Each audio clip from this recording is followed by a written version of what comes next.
अब कहाँ जाना चाहिए। निश्चय कर लिया कि अब तो ऐसे दरबार में जाएं जिस दरबार से आज तक कोई निराश लौटा ही नहीं। वो दरबार किसका है? वो दरबार है भोले बाबा का। बड़ा अद्भुत दरबार है, बहुत अद्भुत दरबार है। कितने दयालु हैं भोले बाबा। महाराज जी शास्त्रों में लिखा है, महादेव महादेव महादेवेति यो वदेत् एकेन शंभु प्रीतः स्यात् एकेन शंभु प्रीतः स्यात् द्वाभ्यां शंभुर्णी भवे। इतने दयालु भोले बाबा के दरबार में 3 बार जाकर कह दे महादेव महादेव महादेव, आर्त स्वर में कह दे।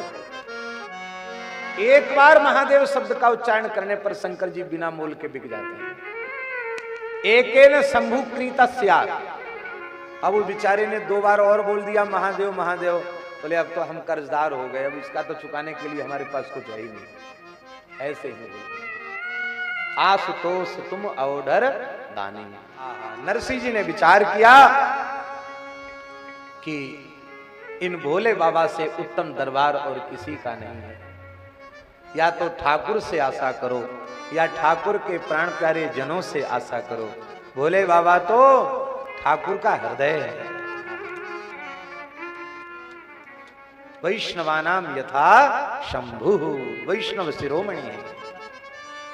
लेकिन लीला है देखो महाराज, 7 दिन 7 रात्रि तक बिना अन्न जल के भक्त नरसिंह बालक रुदन करते रहे। 1 दिन 2 दिन नहीं महाराज जी, 7 दिन और 7 रात जंगल में, उस जीर्ण शिवालय में भगवान शिव के सन्मुख, शिवलिंग के सन्मुख भूमि पर 7 दिन 7 रात तक पड़े पड़े रुदन करते रहे।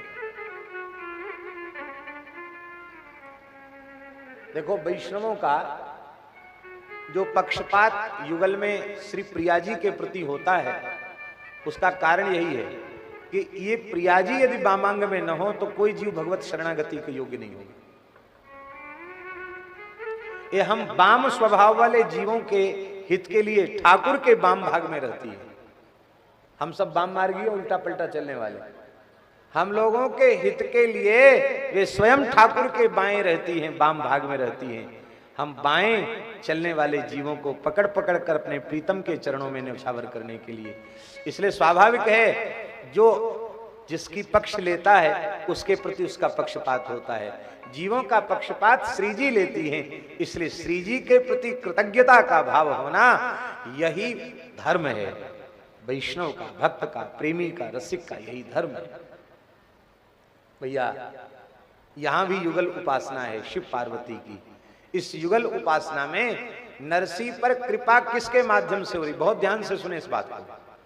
भोले बाबा की कृपा नरसिंह जी पर होने जा रही है, पर किसके माध्यम से होने जा रही है? भगवती जगदम्बा पार्वती के माध्यम से होने जा रही है। कहीं भी हो पुरस्कार तो यही करती हैं। ये सिफारिश न करें तो दरबार में अंगीकार किया ही न जाए। भगवती जगदम्बा पार्वती ने शंकर जी को उलाहना दिया। भगवती जगदम्बा पार्वती जी ने कहा, बीते दिन 7 शिव धाम ते न जात बार, परे काहू तुच्छ द्वार सोई सुधि लेते हैं। भगवती जगदम्बा पार्वती जी ने कहा, हे प्रभु, हे नाथ, आप अनुभव कर ही रहे हैं, आप देख ही रहे हैं, यह विप्र बालक अनशन पूर्वक आपके दरबार में पड़ा है। बीते दिन 7, इसको 7 दिन व्यतीत हो गए और शिव धाम तय न जात बार, ये शिवालय को छोड़कर नहीं गया, यहीं पड़ा है। हे नाथ, आप तो कृपा करुणा के सागर हैं, आप तो दया के सागर हैं। परे काहू तुच्छ द्वार सोई सुधि लेत हैं। आप तो देवाधिदेव महादेव हैं, आशुतोष अवधर दानी हैं। आपसे जल्दी शीघ्र प्रसन्न होने वाला और कोई दूसरा देवता ही नहीं है। और आप अति उदार हैं, उदार चक्र चूड़ामणि। किसी सामान्य तुच्छ व्यक्ति के द्वार पर भी कोई इस प्रकार से पड़ जाए तो वो भी द्रवित हो जाएगा, उस द्वार पर पड़े हुए की सुधि लेगा, उसको समाधान देगा। और आप कृपा सागर, करुणा सागर, दया सागर, और आपके दरबार में ये बालक 7 दिन 7 रात्रि से पड़ा है, एक पल के लिए कहीं बाहर जाता नहीं। तो हे नाथ, यदि कहीं इसके प्राण चले गए तो फिर आपकी दयालुता को बट्टा लग जाएगा, इसलिए इस बालक पर कृपा करो। देखो, शंकर जी कृपा तो करना चाहते हैं, लेकिन कृपा की आचार्या भगवती जगदम्बा पार्वती हैं। इनकी करुणा के बिना, इनके कृपा कटाक्ष के बिना कैसे कृपा करें? ठीक यही बात, कृपा की आचार्या श्री जी हैं, इनके कृपा कटाक्ष के बिना बिहारी जी कैसे कृपा करें? कृपा की आचार्या श्री विदेहराज नंदनी जानकी जी हैं, इनके कृपा कटाक्ष के बिना सरकार कैसे कृपा करें? इसीलिए विनय पत्रिका जी में गोस्वामी जी ने कहा, कबहू का अम्ब अवसर पाए, मेरी और सुध ध्याय भी कछु करुण कथा चलाए। हे अम्ब, कभी मौका पा करके इस दीनहीन तुलसी की चर्चा भी सरकार के निकट कर देना। शंकर जी कृपा तो करना चाहते हैं और मन में प्रसन्न भी हैं कि मैं तो तुम्हारी प्रतीक्षा कर रहा था, अब क्या करें, तुम्हारी कृपा इतनी देर से हुई, इसलिए मैं अब तक मौन था। यह शंकर जी का भाव था। पर कृपा करना चाहते हैं भगवान शिव, लेकिन ऊपर ऊपर से थोड़ा सा स्वांग बनाते हुए, नाटक बनाते हुए उन्होंने कहा, देवी, संसार सागर है, अपने अपने संचित क्रियमाण प्रारब्ध रूप कर्मों का फल भोगने के लिए जीव अनेक प्रकार के सुख दुख को भोगते हैं, शयन करते हैं। अपने राम राम करो, क्या किसी के सुख दुख का ठेका ले रखा है क्या? अरे महाराज, ज्यादा ब्रह्म ज्ञान मत उपदेश कीजिए। किसी तुच्छ के द्वार पर भी कोई अनशन करके पड़ जाए तो अभी सुधि लेता है। आप तो देवाधिदेव महादेव हैं, आप तो कृपा करुणा के सागर हैं, दया के सागर हैं, कृपा के भंडार हैं, आपको तो कृपा करनी पड़ेगी। जैसे ही पार्वती जी ने पुरस्कार किया और भगवान भूत भावन विश्वनाथ सहसा प्रकट हो गए। बोलो काशी विश्वनाथ भगवान की।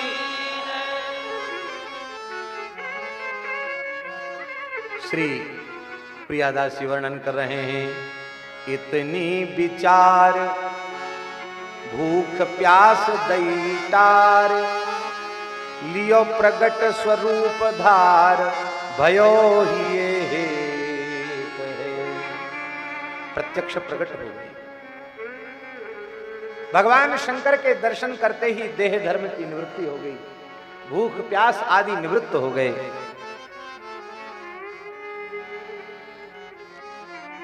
पता नहीं कहां चला गया क्लेश, कहां चली गई क्षुधा पिपासा, कहां चली गई दुर्बलता। नरसिंह जी गदगद हो गए, भगवान विश्वनाथ के चरणों में साष्टांग प्रणाम किया, भगवती जगदम्बा पार्वती के चरणों में प्रणाम किया, हाथ जोड़कर खड़े हैं। भगवान शिव ने कहा, वत्स नरसी, हम तुम्हारे ऊपर अत्यंत प्रसन्न हैं और तुम वरदान मांग लो, क्योंकि मेरा दर्शन अमोघ है, व्यर्थ नहीं जाता। मेरा दर्शन हुआ है तो वह निष्फल नहीं जा सकता। तुम्हारे समस्त दुख समाप्त हो जाएंगे, तुम्हारे मन में जो इच्छा हो वर मांग लो। शंकर जी ने कहा, वरदान मांग लो।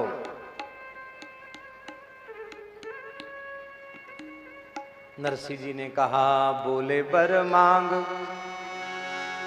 अजू मांग वो न जानत हो।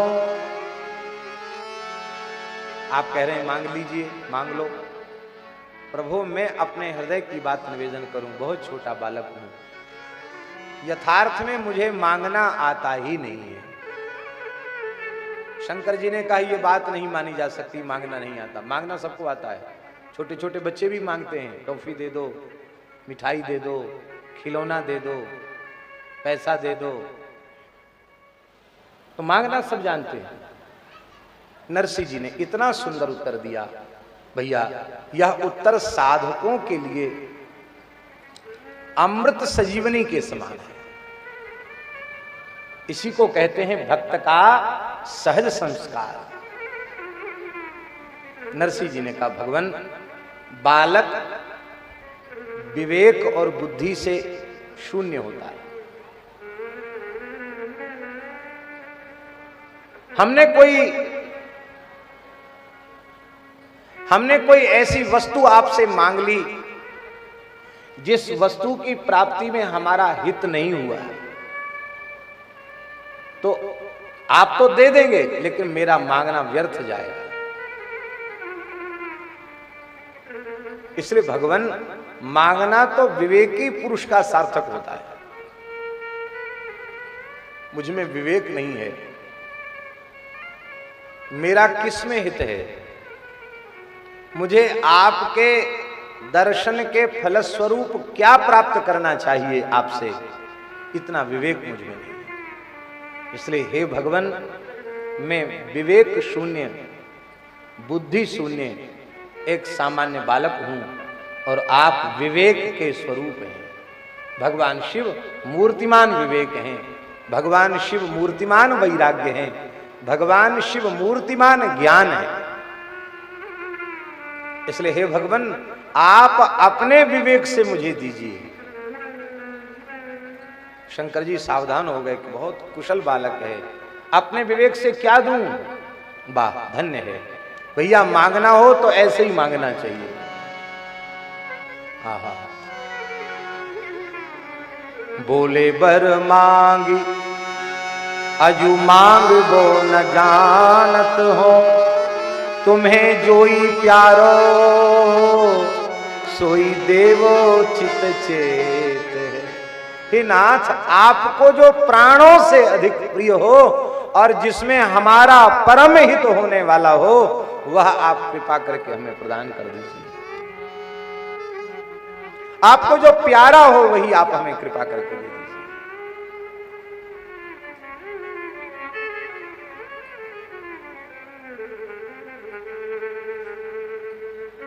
अब तो शंकर जी व्याकुल हो गए, बोले पर्यो सोच भारी। सोच क्यों पड़ा? बोले यह भक्ति इतनी दुर्लभा है कि मैं इस प्रेम को, इस भक्ति को अपनी अर्धांगिनी पार्वती से भी छिपाता हूं, उनसे भी संगोपन करता हूं, वही तो मेरी निधि है। पर्यो सोच बारी मेरी प्राण प्यारी नारी, तासों कहत डर, तासों कहत डरत वेद कहे नेति नेति है। भक्ति के रहस्य को उनसे भी कहने में मुझे संकोच होता है, वेद भी नेति नेति कह करके और भक्ति की महिमा का गायन करते हैं। महाराज जी, भक्ति रसामृत सिंधु में रूप गोस्वामी जी ने कहा है, सातु साधन सहस्रई हरि भक्ति सुदुर्लभा। हजारों प्रकार के निष्काम भाव से किए गए साधनों के शुभ फल के स्वरूप यदि भक्ति प्राप्त हो जाए तो समझना कि बहुत कुछ नहीं करना पड़ा, बड़ी सरलता से भक्ति मिल गई है। क्योंकि हरि भक्ति ही दुर्लभा नहीं, हरि भक्ति सुदुर्लभा, अत्यंत दुर्लभा है। भक्ति कहते किसको है? श्री रूप गोस्वामी जी महाराज कह रहे हैं, भक्ति का स्वरूप है अन्याभिलाषिता शून्यम। अन्याभिलाषिता शून्यम, भगवत चरणारविंद में विशुद्ध निष्काम प्रीति के अतिरिक्त अन्य कोई अभिलाषा न हो। भगवान की निष्काम सेवा के अतिरिक्त और कोई अभिलाषा न हो, अन्याभिलाषिता शून्यम। और कैसी हो? बोले ज्ञान कर्माद्यनावृतम, न तो ज्ञान से ढकी हुई हो न कर्म से ढकी हुई हो। ज्ञान भी भक्ति का अंग हो और कर्म भी भक्ति का अंग हो, ऐसा ज्ञान नहीं जो भक्ति के स्वरूप को तिरस्कृत कर दे, भक्ति का अपलाप कर दे। इसलिए आद्य शंकराचार्य भगवान भी स्वीकार करते हैं, मोक्ष साधन सामग्र्याम भक्ति रेव गरीयसी। मोक्ष साधन सामग्री में भक्ति सबसे श्रेष्ठ है, उत्कृष्ट है। वेद भी नेति नेति कह करके वर्णन करते हैं। लेकिन मैंने प्रसन्न होकर बालक से कहा है कि तुम मांगो, और बालक को जो मांगना चाहिए था वही बालक ने मांगा, और अब मेरे ऊपर सारी बात डाल दी। और मुझे तो प्राण प्यारी श्री ठाकुर की लीला है, उनका नित्य रास विहार है। युगल प्रियालाल श्यामा श्याम बिहारिणी बिहारी ही मेरे प्राण धन हैं, मेरे जीवन धन हैं, मेरे जीवन सर्वस्व हैं, जिनकी दिव्य महारास लीला का दर्शन करके मैं करने के लिए मैं देवाधिदेव महादेव त्रिलोचना कर्पूरांगी गोपी बन गया। आज भी हमारे मोहल्ले में श्री गोपीश्वर महादेव हैं, जिनको प्रातः काल मध्याह्न काल तक तो अभिषेक होता है, और सायंकाल को भोले बाबा का ऐसा दर्शन धरती पर कहीं नहीं होता, जहां संध्या वेला में भोले बाबा लहंगा फरिया नथ धारण करके, चंद्रिका धारण करके, घूंघट काट करके बैठे हों रास में सम्मिलित होने के लिए। ऐसा दर्शन धरती पर अन्यत्र कहीं नहीं होता। आहा, भोले बाबा विचार कर रहे हैं, दियो में बृकासुर को वर, मैंने बृकासुर को वर दिया था। वहां बृकासुर ने वर मांगा कि मैं जिसके सिर पर हाथ रखूं वो भस्म हो जाए। ओ महाराज, हमारे ही मस्तक पे हाथ रखने के लिए दौड़ा, तो मुझे बहुत भाग दौड़ करनी पड़ी। अलग अलग पुराणों में अलग अलग प्रकार के प्रसंग हैं। ऐसा भी वर्णन मिलता है पुराण में कि भगवान शिव धतूर के पुष्प में, धतूर के फूल में भगवान शिव, वो गौर होता ही है, शंकर जी के श्रीअंग के रंग से उसका रंग मिला हुआ है, उसी में भगवान शिव विराजमान हो गए। और पार्वती ने भगवान नारायण का स्मरण किया, भगवान बटुक ब्रह्मचारी के वेश में आकर के, और भगवान ने करे बृकासुर। ये तो ऐसे ही बावड़े डोलते हैं, दक्षिणे साप दिया है तब से इनकी बुद्धि व्यवस्थित नहीं रहती है, ऐसे ही उन्मत्त की तरह घूमते हैं और उन्मत्त की तरह प्रलाप करते हैं। इनके सब बात सच्ची थोड़ी होती है। अरे बोले ऐसे कैसे, तुम ठगना चाहते हो हमको? उन्होंने वर दिया है जिसके सिर पे हाथ रखोगे वो भस्म हो जाएगा। अरे बोले भस्म तो अग्नि के बिना संभव नहीं है, अग्नि में दाहकता है, अग्नि में भस्म करने की सामर्थ्य है। तो अपना हथेली छू के देखो, इसमें कुछ अग्नि तत्व का अनुभव हो रहा है कि नहीं? उसने कहा भाई देखना तो चाहिए। आपने हथेली छुई, उसको तो ठंडी हथेली समझ में आई। तो उसने कहा महाराज ऐसा नहीं, सिर पर रखने से भस्म होगा ऐसा? बोले देखो ऐसा है, हमारी बात मानो, थोड़ा परीक्षण तो करो, अपना हाथ सिर के पास ले जाओ, थोड़ी आंच लगे तो हटा लेना, वो आंच नहीं लगे, अग्नि न लगे तो समझ लेना इनकी तो ऐसी झूठे वरदान होते हैं, सच्चे नहीं है। वो आ गया भगवान की मीठी मीठी बातों में। जैसे उसने सिर के निकट हाथ किया और कोई उसे ताप का अनुभव नहीं हुआ, तो वह एकदम उदास होता, अरे वरदान तो झूठा है। जैसे ही अरे वरदान तो झूठा है कह के अपने हाथ अपनी खोपड़ी पे रखा, उसी क्षण जल के भस्म हो गया। भगवान बोले भोले बाबा अब तो बाहर आ जाओ। धतूर के फूल से शंकर जी बाहर आ गए। बोले दुष्टों को थोड़ा समझ बूझ कर वरदान दिया करो। शंकर जी बोले आपका भजन छोड़ के समझने बूझने में समय खराब करने की फुर्सत नहीं है। आप जैसे हित चिंतक रक्षक हमारे हैं तो हमको ज्यादा दिमाग लगाने की आवश्यकता आप है ना। शंकर जी विचार करने लगे, मैंने बृकासुर को भी वर दिया था और वहां मुझे भागना पड़ा, लेकिन यहां ये जो वर है ये बृकासुर जैसा वर नहीं है, ये वर तो इस बालक का कल्याण करने वाला है। और